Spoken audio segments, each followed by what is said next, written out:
Peace be to you. A woman wrote to me about her brother, saying that he was dying in a hospital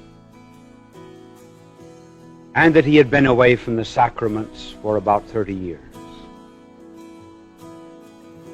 She said he led not just a bad life, he was an evil man. There's a difference between being bad and being evil. Bad man steals. Bad man kills. An evil man may do none of those things, but he seeks to destroy goodness in others. Well, he was an evil man. He did much to corrupt youth and circulated all manner of evil pamphlets among the young to destroy both faith and morals. And the sister of this man, when she wrote, said, about 20 priests have called on him, and he threw them all out of the hospital room. So will you please go? Last resort, Sheen, I am. I visited him this particular night and stayed about 5 seconds, because I knew that I would fare no better than anyone else. But instead of just making one visit, I made 40. For 40 straight nights I went to see this man. The second night I stayed about 10-15 seconds. And I went up 5-10 seconds every night.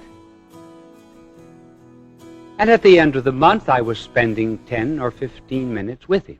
But I never once broached the subject of his soul until the 40th night.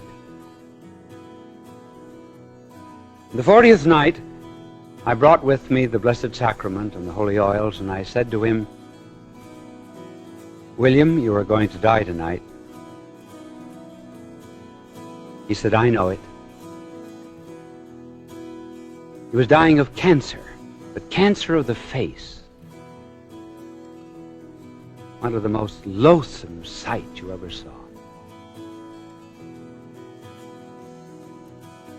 I said, I'm sure you want to make your peace with God tonight. He said, I do not. Get out.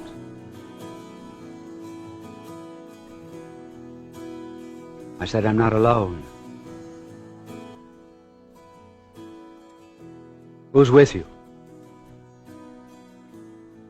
I said, I brought the good Lord along. Do you want him to get out too?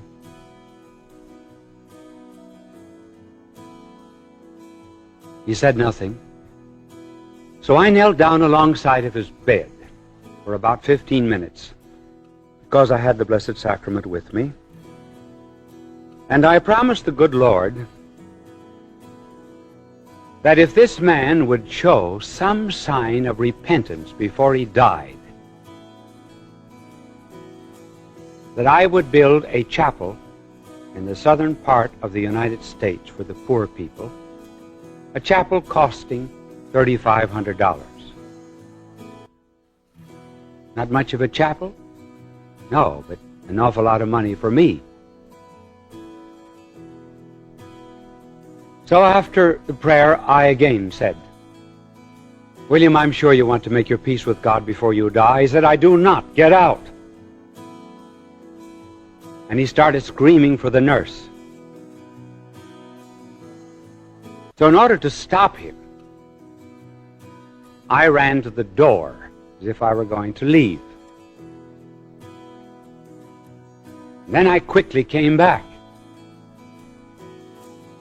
And I put my head down alongside of his face on the pillow, and I said, just one thing, William.